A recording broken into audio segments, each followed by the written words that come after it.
divididos en españoles y portugueses.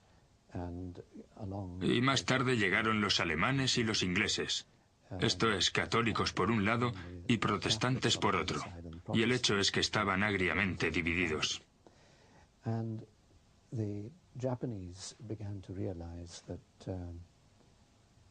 Los japoneses empezaron a darse cuenta de que esto podría ser un peligro, porque todos y cada uno de estos cuatro poderes costosos, podría ser que al final desearan invadir y hacerse con Japón.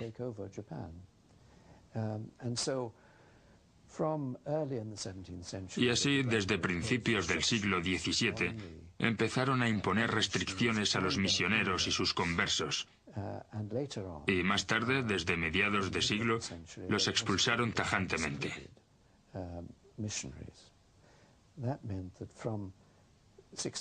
Esto significó que desde el año 1650 aproximadamente, Japón solo tuvo un contacto con el mundo exterior, es decir, el mundo europeo, y este fue a través de un pequeño enclave llamado Tsushima, una isla en la isla de Kyushu.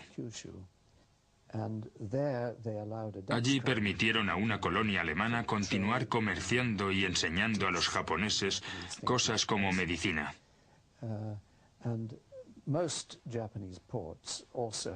La mayoría de los puertos japoneses tenían también navíos que iban a China, pero tanto las operaciones en Tsushima como las de China eran estrictamente controladas. Hubo un largo periodo de aislamiento japonés que duró desde 1650 hasta 1850. Esto permitió el desarrollo de algunas instituciones culturales típicas. La forma de ser de la sociedad japonesa se refleja en todo el mundo a través de exportaciones culturales como las artes marciales. Estas todavía promocionan un nexo vivo y directo con la sociedad militar ritualizada de los samuráis. Sus raíces todavía se encuentran en la disciplina precisa y en la gracia letal de la tradición más puramente japonesa. Durante la época feudal japonesa, plagada de incesantes guerras civiles, surgió una forma combativa de autodefensa diseñada por los guerreros para su propia protección. El nombre Jiu-Jitsu, traducido con poca exactitud, significa el arte de obtener la victoria mediante la rendición. Otros nombres, como el arte de la flexibilidad y docilidad, derivan de la palabra Ju. Se dice que el Jiu-Jitsu se fraguó en la necesidad y se atemperó en el fragor de la batalla, y así llegó a conocerse como un legendario arte de guerra, una verdadera arte marcial para el campo de batalla, utilizada por los guerreros samurái.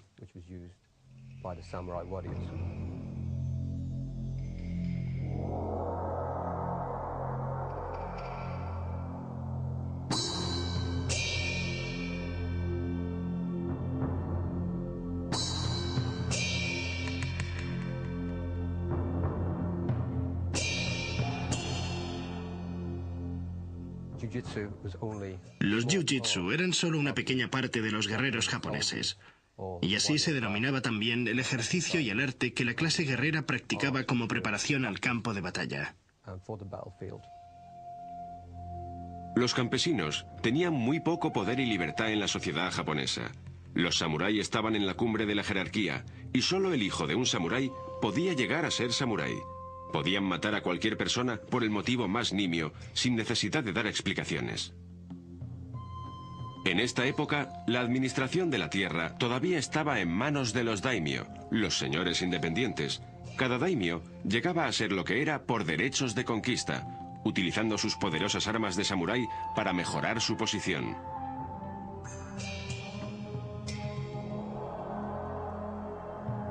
El perfil de la historia japonesa del siglo XVII era similar. Se creó un vacío de poder a causa de la muerte del jefe Nobunaga en 1598, quien solamente dejó a un hijo pequeño como heredero. La situación política no se resolvió hasta el 1600. Un famoso guerrero llamado Tokugawa Ieyasu se las arregló para derrotar a una coalición de señores de la zona oeste del Japón. Esta famosa batalla es conocida como la Batalla de Sekigahara. Esto hizo de Ieyasu el gobernador de facto del país. No fue simplemente el regente, sino un miembro del Minamoto, la familia Shogun. Después de consolidar su poder, se enfrentó con la difícil tarea de crear un sistema de gobierno viable, no descentralizado, y que fuera su propio y poderoso poder central.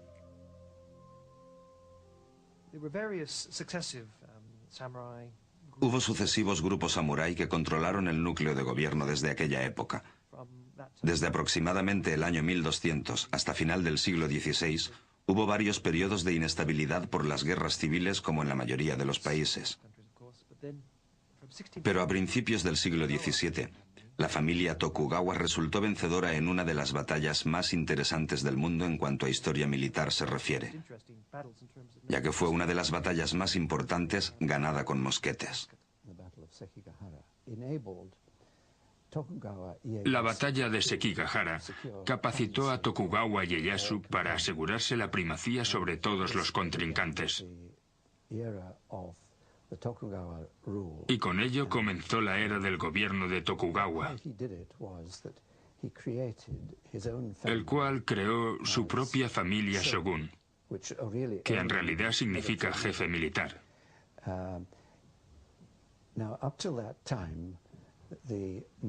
Hasta entonces, la cabeza del país había sido el emperador.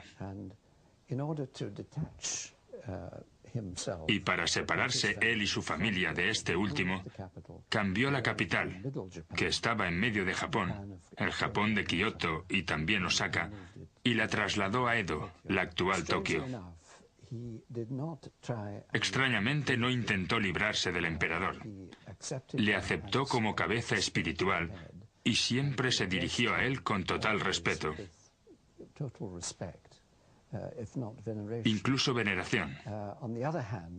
Por otra parte, siempre mantuvo espías de la burocracia shogun en Kioto.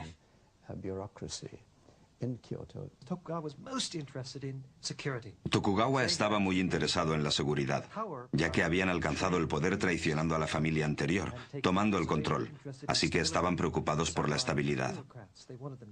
Quería que los samuráis, como burócratas que eran, fueran autodisciplinados y buenos en todo, y no tener ningún lobo solitario que le asaltara por la calle y le sacara la espada para derribarlo. Así que, si el país estaba en paz, lo importante era controlar a todos esos guerreros. Para amortiguar las energías de los guerreros, los jefes del gobierno japonés de aquel momento planearon invadir Corea, con la idea de exportar toda esa juventud enérgica, todos aquellos hombres que lo que realmente querían era masacrar.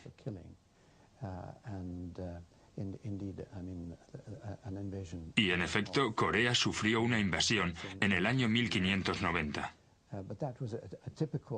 Pero aquello fue el típico ejemplo de la tendencia de los guerreros a que la situación se les vaya de las manos. El control de los daimyo por parte de Tokugawa Ieyasu fue tan satisfactorio que su familia proporcionó un largo linaje de shoguns que gobernaron Japón durante 2 siglos y medio. Con su éxito, la palabra shogun llegó a ser, una vez más, una palabra esencial del vocabulario japonés. Pero para controlar a los daimyo, los shoguns Tokugawa se vieron obligados a tomar medidas cada vez más drásticas.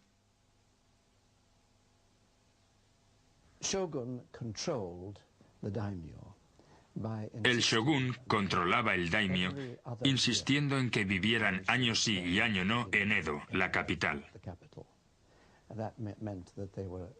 Esto implicaba que estaban lejos de sus propios territorios. Y entonces no podían provocar agitaciones para crear sus propios ejércitos y atacar a los Tokugawa.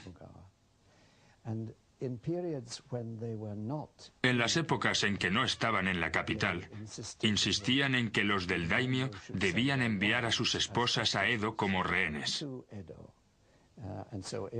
Así, si ellos se portaban mal cuando regresaban a sus propios territorios, se les ajustaban las cuentas a sus mujeres.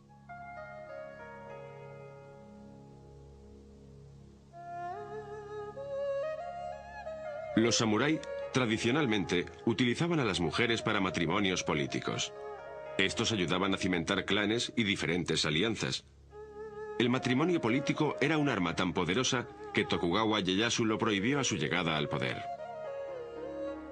A veces, el clan de una mujer pretendía que ésta espiara en el clan de la familia de su marido, creándole una situación de grave riesgo. Era bastante aceptable que un marido tuviera concubinas, pero de su mujer se esperaba que fuera totalmente leal a su señor. Si se la encontraba culpable de adulterio, su marido tenía el derecho de matarla. Las concubinas no recibían mejor trato que los criados. Una de las indignidades sufridas por las mujeres hasta el final del siglo XIX era el vendaje de los pies. La rotura deliberada de los huesos producía una dolorosa deformación. Se pensaba que los pies pequeños eran más bonitos, pero el vendaje enmascaraba un motivo más siniestro: limitar los movimientos de las mujeres. Los jardines japoneses reflejan todos los armoniosos aspectos de la sociedad, su sentido del orden y su elegante formalidad.